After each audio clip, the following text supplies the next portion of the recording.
End gold buyers, మీ కష్టాల్లో నమ్మకమైన మీ ఆత్మీయ నేస్తం.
ఓ ఆడపిల్ల వేళకాని వేళ ఇలా స్నానం చేసిందంటే తినకూడని మాట ఏదైనా చెవిని పడి ఉండాలి, లేదా పడకూడని కోరిక ఏదైనా మనసును పడి ఉండాలి.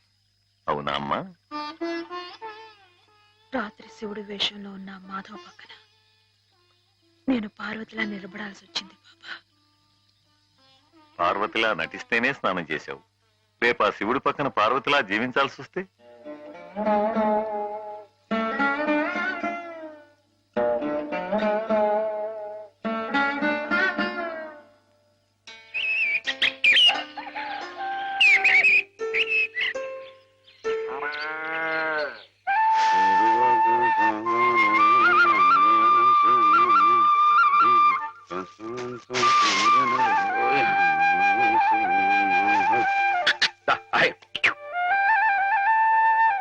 హేమా, పెద్ద ముత్తైదువులు ఆ చీరేమిటి, పాల కోసం ఆ బిందె ఏమైంది నీకు ఇవాళ? ఏం కాలా, నేను వెళ్ళి నీళ్లు తీసుకొస్తాను, నువ్వు వెళ్ళి పాలు తీసుకురా. రోజు నువ్వు వెళ్ళి పాలు తీసుకొచ్చేదానివి, ఇవాళ కొత్తగా ఏం మార్పు వచ్చింది? నిన్నటి ఆదివారం వెళ్ళిపోయి వాళ్ళ సోమవారం వచ్చింది, అదే మార్పు. పెద్ద మాటలు. నేనెప్పుడో నీళ్లు తీసుకొచ్చేసాను, నువ్వు వెళ్ళి పాలు తీసుకురా. టైంకి సరిగ్గా కాఫీ అందకపోతే ఒక్క నిమిషంలో సోమవారాన్ని మంగళవారం చేసేస్తాడు నాన్న. నువ్వు వెళ్ళు.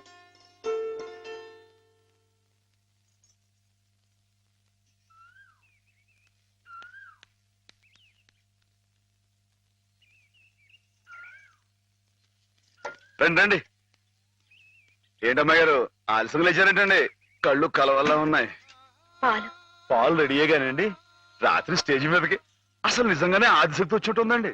చూశారు కదండి రాత్రి మీరు వచ్చిన వంగత వాళ్ళందరినీ ఎలా ఉతికి పారేశానో. రాత్రి దెబ్బతో నాకు గట్టి నమ్మకం వచ్చేసిందండి. నాకు ఎప్పుడు ఏ ఆపద వచ్చినా మీరు వచ్చి కాపాడేస్తారని. నువ్వు జాగ్రత్తగా ఉంటే నీకు ఆపదలు ఎందుకు వస్తాయి అసలు? ఎదుటివాడిని చదవగలిగే లౌక్యం నీకు రావాలని రోజు దేవుడికి దండం పెట్టుకుంటున్నాను. నిజమా అమ్మాయి గారు? రోజు నా గురించి మీరు దేవుడికి దండం పెట్టుకుంటారా?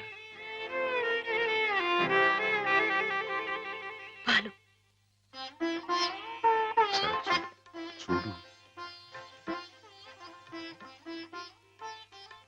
బాగుంది నాన్న. బాగుందండి. శుభం. మరి అబ్బాయికి అమ్మాయి నచ్చింది కాబట్టి ఆ ఇచ్చిపుచ్చుకోవడాలు కూడా మరి ఎవరండి బాబు, అబ్బాయి గారికి అమ్మాయి గారు పాస్ అయిపోయి సరే అండి, మరి అమ్మాయి గారికి అబ్బాయి గారు పాస్ అవ్వట్లేదు ఏంటండి? అయ్య బాబా, వెళ్తాం గారు మిమ్మల్ని కొంచెం అలా బయటికి రండి. రండి. అమ్మాయి గారు, మీకు పెళ్లి కొడుకు అన్ని విధాలా నచ్చితేనే ఈ పెళ్లి జరుగుతుంది, లేకపోతే జరగదు. చెప్పండి, మీకు అబ్బాయి నచ్చాడా? ఆడపిల్లలు నువ్వు ఇట్ట అడగగానే అట చెప్పేస్తారా? రైటే లేండి, ఇటప్పుడు కొంచెం ఇరకాడంగానే ఉంటుంది. ఓ పని చేయండి, అబ్బాయి మీకు నచ్చితే నవ్వుతూ తలదించుకోండి, నచ్చలేదు అనుకోండి కోపంగా నాకేసి తిరిగి చూడండి. అయ్యి బాబాయ్, అదేంటండి? అటు నవ్వు కాదు ఇటు కోపం కాదు, అటు బాధగా చూసి అర్థం ఏంటండి? నాన్నని, చెల్లెల్ని, మిమ్మల్ని అందరినీ వదిలి వెళ్ళాలంటే బాధగా ఉంది. రైటేనండి, ఆడపిల్ల అంటే అంతే కదండి.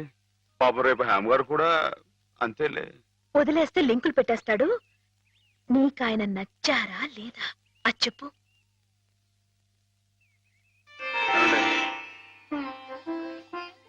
పాస్ అయిపోయినట్టే.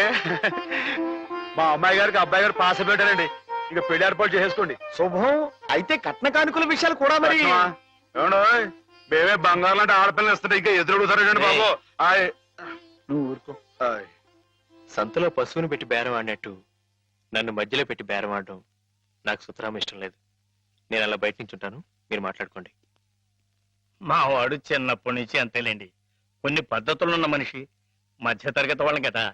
తప్పని తెలిసినా కొన్ని బాధ్యతలను నెరవేర్చడానికి కొన్ని పనులు చేయక తప్పదు. మరి ఏమంటారు బావగారు? అవన్నీ ఎందుకండి, ఆ పుచ్చుకునేది ఏదో ఒక ముక్క మా మనసులో వేయండి. ఒక 50,000 అయితే సబబుగా ఉంటుందంటారు. సరే బావగారు, మీ సంబంధం మాకు నచ్చిందండి. త్వరలోనే ముహూర్తాలు పెట్టుకుందాం. వస్తామండి. నమస్కారం.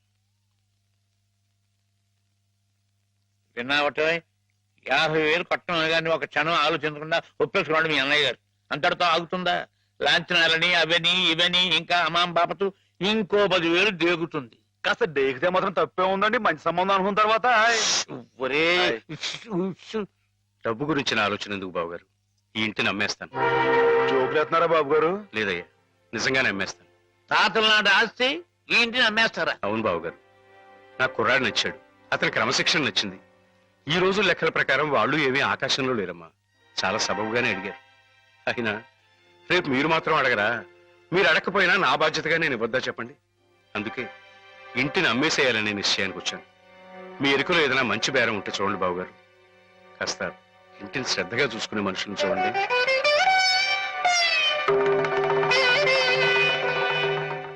బామ్మగారు. ఎవరు? మాధవ. హాయ్. రా బాబు కూర్చో. మా వెధవా ఇంట్లో లేడు. నేను మీతోనే పని నుండి వచ్చానండి. నా కోసమా? ఉమ్. ఏమిటి బాబు? నేను మిమ్మల్ని ఒకటి అడుగుతానండి, మీరు కాదనకుండా నాకు మాట ఇవ్వాలి. ఏమిటది? ముందు మాట ఇవ్వండి, తర్వాత చెప్తాను. సరే, మాట ఇస్తున్నాను. ఏమిటో చెప్పు. ఇదిగోండి, ఈ డబ్బు తీసుకోండి. డబ్బా? హాయ్. ఎందుకు? ఇది మీ డబ్బుగా బాబు గారికి మీరు ఇవ్వాలి. నా డబ్బుగా బాబు గారికి ఇవ్వాలా? హాయ్. ఎందుకని? లలితమ్మ గారికి మంచి పెళ్లి సంబంధం కుదిరిందండి. 50,000 దాకా కట్నం అడిగారు. ఆ డబ్బు కోసం బాబు గారు ఇల్లు అమ్మేస్తున్నారు. ఇల్లు అమ్మేస్తే ఆయన ఏమైపోతారు పాపం? అందుకే కదండి ఈ డబ్బు ఇస్తున్నాను. నాకు ఎప్పటి నుంచో అండి బాబు గారి పుస్తకం వచ్చేయించాలన్న చిన్న ఆలోచన ఉందండి. ఆ కోరిక ఉపయోగించుకుని ఈ డబ్బు బజార్ కింద ఇచ్చామనుకోండి, ఆ పెళ్లి ఖర్చుకి ఉపయోగపడుతుంది, ఆ ఇల్లు నిలుస్తుందండి. అవును, ఇంత డబ్బు ఎక్కడిది నీకు? అప్పు చేశావా? నాకు ఆవులున్నాయి కదండి, అందులో కొన్ని అమ్మేశానండి, మిగతావేమో బేరం పెట్టాను. ఇలా అన్ని అమ్మేసుకుంటే నువ్వేం తిందామని. మరెవరే, మీరంతా లేరేంటండి? మీ ఇంటికి వస్తే ఓ ముద్దు పెట్టరా? నాకు ఈ సాయం చేసి పెడతారు కదండి. మారేడు దళం శివుని పాదాలు తాకాలంటే ఏ చేతులు కాదంటాయి? ఎంత దొడ్డ మనసురా నాయనా నీది. ఏమిటి